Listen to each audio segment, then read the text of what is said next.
سلام دوستان. اینجا یک قال دانه گنجشک زردچه پیدا کردم. نصفش زرد است، نصفش هم سیاه و قهوه‌ای. من اینجا یه حیرت زده شدم از اینکه این خار رو می‌بینید، مثل این خار هزاران تا اینجا وجود داره. هم شکلش ببینید پوره و این کوه هم شکلن، همه جا هم شکله. من حیرت زده شدم این چطور این لونه‌شو پیدا میکنه، این بو میکنه. خدایا قدرت خدا رو ببین. این چی؟ ببین 4 تا تخم هم گذاشته، خیلی خوشگله. تخم اینا رو دیگه فقط خیلی کوچیکه، مار و عقاب و این دو چیزا میخوره. نشکر خیلی کوچیکه. من دیگه برای که این بیاد گم نکنه لونه‌اش.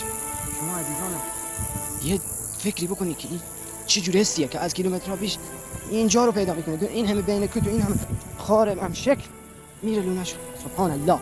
اصلا این دنیا کلا قدرت‌های خداوند می‌بینی حیرت زده. پس الان من گمش کردم. من دیگه نمیدونم کجا بود که برم بشین. خدا. آدم میونه یکم درگیری و اینا داره دیگه. نه خر میشم اصلا به این چیزا فکر نکن. ببین من پشت اومد یه غذا اومده است. باشه الان میام. تا هر جایی که بخوای بگی من هستم. واقعا اینو از ته دلم. اومد بله غذا حاضره ها. باشه. اهل مزخرفات و اینجور حرفا نیستن، اهل دروغ نیستن. اومد بله بیا دیگه غذا سرد شد. خیلی خوب دیگه اومدم. نمیخوام عجله تصمیم بگیری، مثلا حالا فردا مثلا یه اتفاق میفته اومدی؟ فکرم خرگوشم من بعدم به زنگ میزنم.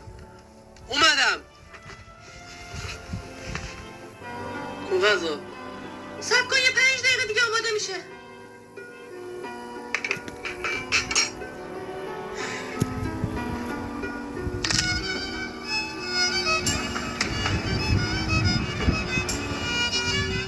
عکسی که اینجوری چک میندازن صورتم معلوم نیست، کامنت میزنن خانم خیلی زیبا هستید. من که قیافم معلوم نیست، دیوانه چرا اونجوری مینویسی؟ تو الاغی اینجوری عکس انداختم یه چشم به زور معلومه این اومده. اصلا تو کی هستی؟ تو چطور میتونی قیافه منو تشخیص بدی؟ کی توی؟ تو کی باشی که بیای به من بگی که قیافت زیباست و اینطوری؟ من بابام جرئت نمیکنه به من این حرفو بزنه. تو خره کی باشی؟ Ama şirindir de neyin sağlar işlerini bilin. Biz neyin sağlığı ne istiyorsan derim. Aysel ona göre de هومن دیشب چرا ساعت 3 اومدی خونه؟ رفته بودیم با علی. صبر کن من هنوز حرفم تمام نشده. بگو چرا دیشب ساعت 3 اومدی؟ خب میگم که ببین فقط جواب سوالمو بده. صبر کن دیشب تا ساعت 3 کجا بودی؟ من با علی رفتم. من ازت توضیح نخواستم. بگو دیشب تا ساعت 3 بیرون چی کار میکردی؟ خب من رفته بودم. یه دقیقه صبر کن هنوز حرفمو نزدم. چیه؟ چرا ساکتی؟ آخه نداره. تا ساعت 3 کجا بودی؟ خب میخوام واسه حرف من نپر، فقط سوالمو جواب بده. بابا دارم هنوز سوالم تمام نشده. دیشب تا ساعت 3 بیرون بودی، چرا؟ خب رفت. توضیح نده، فقط آره یا نه. گم شو برو تو اتاقت. آدم میدونی یکم درگیری و اینا داره دیگه. نه خر میشم اصلا به این چیزا فکر نکن. ببین من پشت اومد یه غذا اومده است. باشه الان میام. تا هر جایی که بخوای بگی من از محبت بگویم، از محبتی که مثل یک شیئی که تا به حال دست نخورده، محبتی که تا به حال کاشت نشده. ما در این وجود و قلب و ذهن و روحی که داریم، ما یک زمین پهناور داریم، زمینی که کاشت میشه، در آن تخم محبت کاشت میشه. در آنجا تخم محبت اگر کاشته بشه، که کاشته هست، ولی نه آبیاری میشه، نه به آن کود داده میشه، نه آن کسی به آن میرسه، نه کسی بارش را میچینه. کلا بی استفاده از این محبت هیچ کس داره استفاده نمیکنه مگر بعضی. محبت من و شما همانند تخمی است که کاشته نشده، باید بکاریم. محبت را زمانی که بکاری ریشه میدواند. ریشه زمانی که ریشه بدواند، ریشهش میخورد بر تمام صمیمیت و خوبی و نیکی‌ها، بعداً سبز میکند. زمانی که سبز کرد یک نسیمی میخوره به محبتت و روز به روز، ثانیه به دقیقه برگ باز میکنه، شاخه میزنه، میوه میکنه. میوه هایش را باید اگر تمام عالم بچینه بازم تمام نمیشه. آن میوه ها سودش هم به توست هم به دیگران. محبتی که در قلب ماست، این را میدانستید که میلیون ها انسان میتوانند یک انسان رو تو قلبشون جا ده. یعنی این محبت دیگه چیه؟ یه انسان به چیزی ذرات تقسیم کنی که به قلب انسان، ولی تمام انسان‌ها میتونه یک نفر رو تو قلبش بده و یک نفر میتونه تمام انسان‌ها رو تو قلبش جا بده. پس بدونید اینقدر چقدر فهمه، چقدر محبت. اینجا مثلا محبت زمانی که ما به هم دیگر محبت می‌ورزیم، تخمه‌هایی است که سبز می‌کند، ریشه می‌دواند، روز به روز افزایش پیدا می‌کند. جوری میشه که ما فکر می‌کنیم باید محبت کنیم، این وظیفه ما است. اگر محبت نکنیم از زندگی خود لذت نمیبریم، از این ثانیه‌ها لذت نمیبریم. دوست داریم که هر ثانیه محبت کنیم به هر کسی، به هر چیزی، به خودمان حتی. ما خودم است، به خودم محبت کافی نمی‌کنیم. اون فقط محبتی که خود می‌کنیم شکم خاصی می‌کنیم، به وقت می‌خوابیم بیدار میشیم، خود همون می‌کنیم. این وظیفه‌ای که به خودمون انجام میدیم فقط اینا یک درصد نه، اینا 1% رو تقسیم کنیم به 100%، شاید 1% از این 100% ما بتونیم با خودمون استفاده به دیگران باور بکنید. یعنی کسی که بیشترین انسان‌ها رو، بیشترین خوشی به انسان‌ها میرسونه، اون شاید هم 1% از محبتش داره به انسان‌ها تحمیل میکنه. 1%. پس بدونید این محبت چه زمینه‌های فناوری دارد و چه گسترش می‌یابد. این محبت زمانی که محبت پخش بشه همانند یک اتکلون است، عطر خیلی خوشبو که میتواند زمین و آسمان را با بوی خود معطر کنه، حتی کهکشان‌ها را. محبت که میتواند از شرق تا به غرب برسه. این بوی محبت است و همه را آرامش بده. نباید آرامش کسی را بگیرید با حرف خود، با کلمه ها، با افکار، با رفتار، با کار، با همه چی. نباید آرامشش رو بگیریم، اعصابش رو خراب کنیم، قاطی پاتیش کنیم، یه جوری کنیم که دلش رنجیده باشه. نه، این کارو نکنیم، چون ما این محبت را باید یک زمان استفاده کنیم. اگر آرام نکنیم یادت باشه شاید هم با تو آن تخم محبت برود و نه کاشته شده باشه نه چی. ولی محبت هر زمانی که کاشته بشه فقط لازمه که تو محبتت را روز به روز افزون کنی به هر آنچه روز به روز تخم محبتش ریشه اینجوری شاخه میذاره که میره واسه رو داد. بس این محبت ما تو دانش استفاده شه. این حرفا را از داداش خود میشنید. پس بیست داره او شده تام میره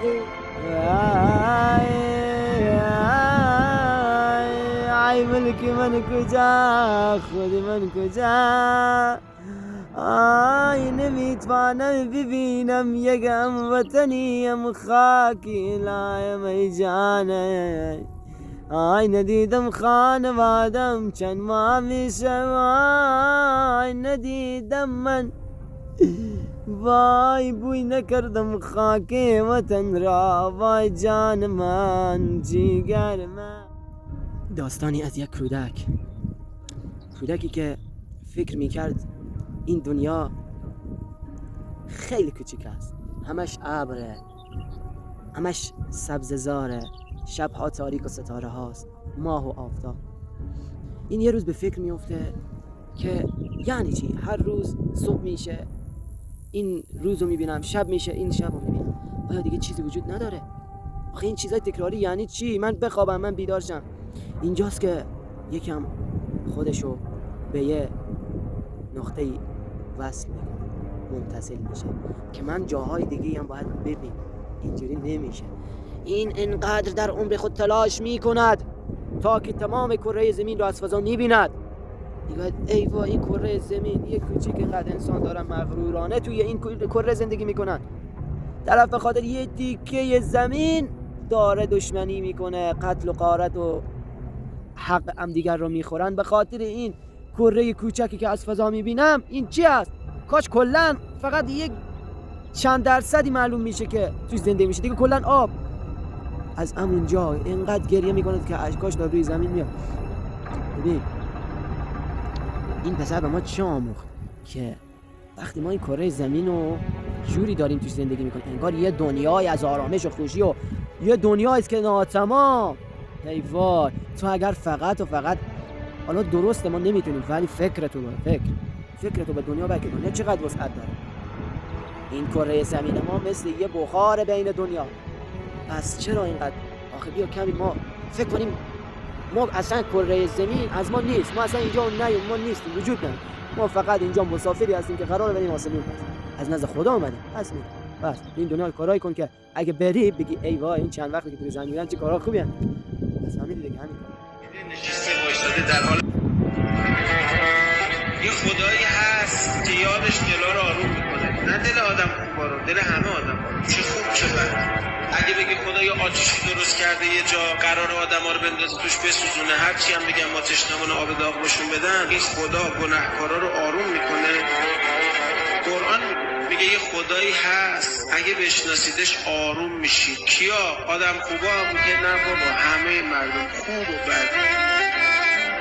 اگه بشناسیدش آروم میشید. پس یه خدا درست کردن، نمیشه یه ذره باشه اصلا حرف بزنی، نمیشه صدا تو بلند کنی، نمیشه بهش اعتراض کنی. فکر میکنه باید شما وایساده اون بالا. این چه خدایی درست کردی؟ خدا در ترس عبادت نمیشه. خدا کسی رو نمیترسه. خودمونی هست جبلک. وقت قبلی نمیخواد، حال خاصی نمیخواد، با وضو بی وضو، خوابیده نشسته وایساده در حال حرکت، اصلا وسط گناه مستی، بگو خدا.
کلمه مثبت را لطفاً به خودت بگو. روز به روز کنترل نفسم بیشتر به دستم میآید، بیشتر کنترلش میکنم. میدانستید که زندگی ما را نفس کنترل میکند؟ چون زمانی که نفس بخواهد برایش میدهیم، آماده میکنیم. نفس از تو بخواهد برو، میری، بمان، میمانی. بخواب، میخوابی. بخور، میخوری.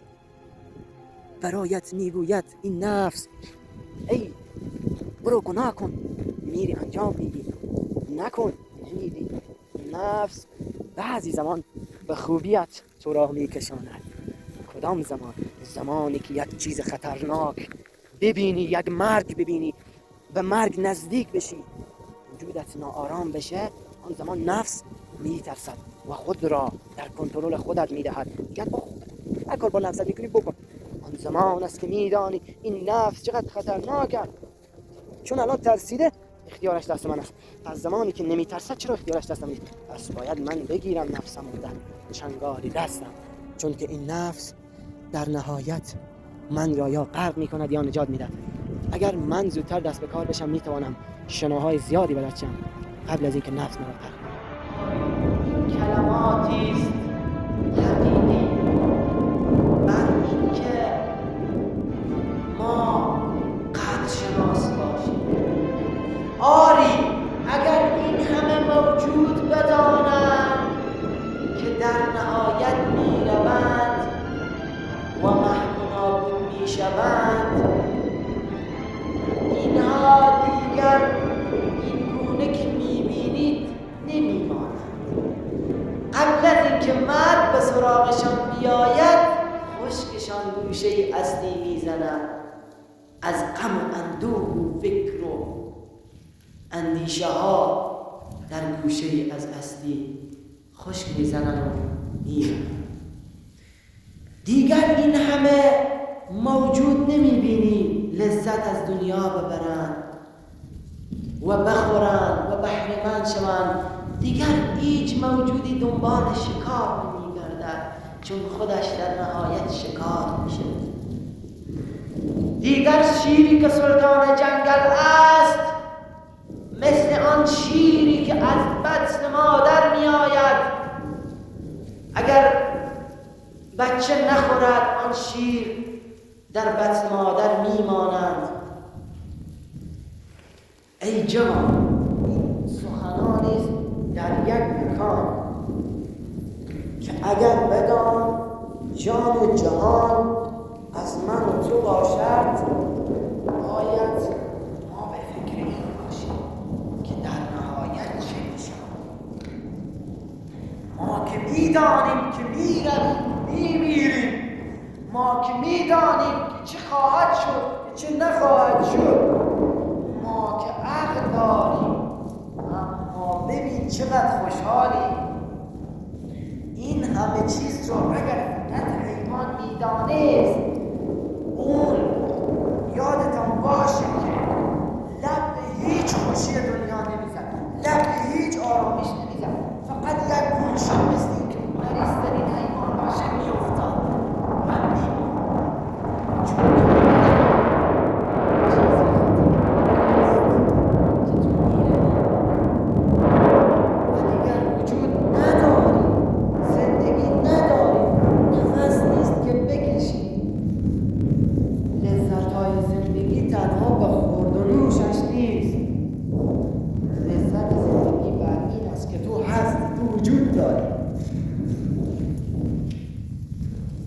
گر تو ای انسان فکر کنی مهمانی، نه اینکه تو مهمانی که آیی در این دنیا بنشینی گوشه از دنیا، بیاورن بر تو سفره نان، دستایت بشویند و شروع کنی به خوردن، دستایت سفره جمع شه و دستایت دوباره شسته شه و جایت انداخته شه و بخوابی و صبح بشینی آب گرم بر تو آماده شه که نماز وضو گیری و بعداً برایت آماده شه صبحانه‌ای بخوری.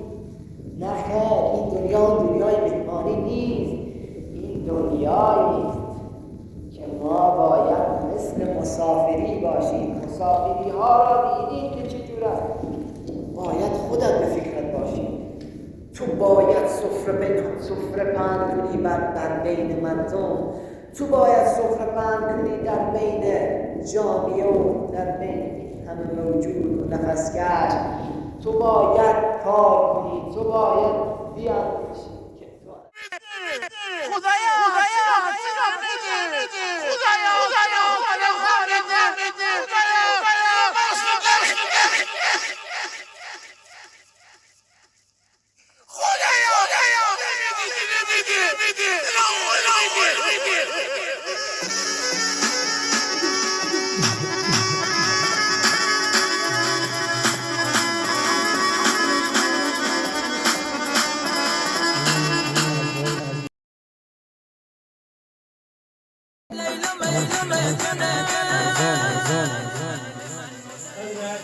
سلام علیکم. خسته نباشید.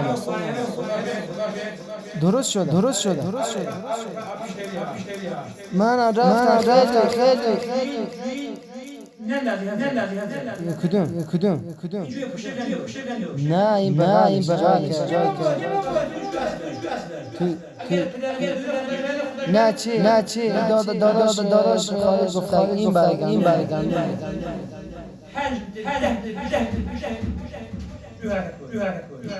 یکم نزدیک بخاطر که فینجان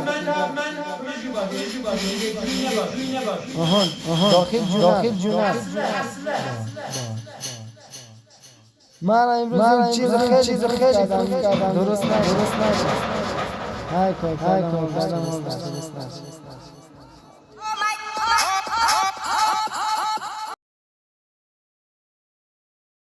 راست 3 شبانه روزه نی نان خوردم نی آب خوردم. ببینیم چقدر سرحالم. انگار نه انگار من گرسنگی و تشنگی کشیدم، چون که من گوشت خوردم، کباب خوردم، برنج خوردم، نوشابه خوردم، انرژی درینک خوردم. به خاطر که سرحالم. دلت خونه است خب من غم‌انگیزتر. بعد از این عشق به هر عشق جهان میخندم. هر که آرد سخن از عشق به آن میخندم. روزی از عشق دلم سوخت که خاکستر شد. بعد از این سوز به هر سوز جهان میخندم. خنده تلخ من از گریه غم‌انگیزتر است. کارم از گریه گذشته به آن میخندم.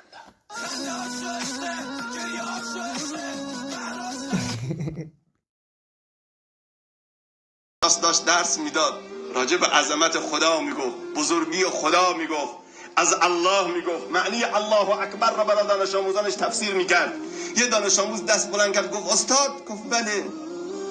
گفت این خدایی که تو ازش اینقدر حرف میزنی چرا خودشو مخفی کرده؟ چرا پنهانه؟ چرا آشکار نیست؟ چرا ما نمیتونیم ببینیمش؟ این بیاد ما ببینیمش. استاد متوجه شد که این شاگرد خیلی خامه، خواست درس معرفت رو بهش عملی نشون بده. آمد کنار میز، از کنارش رد شد، رفت انتهای کلاس. به شاگرد گفت الان منو میبینی؟ گفت نه. گفت در کلاس حضور ندارم؟ گفت بله حضور دارید. گفت چرا منو نمیبینی؟ گفت چون پشتم به تو هست. گفت پشتم به تو هست. گفت پس صورت تو برگردون، حالا روشو برگردون. گفت منو میبینی؟ گفت بله میبینم. گفت دقیقاً جواب سوالتو گرفتی. خدا پیداست، الله ظاهر است. الله نور السماوات والارض مثل نوره کمشکات فیها مصباح.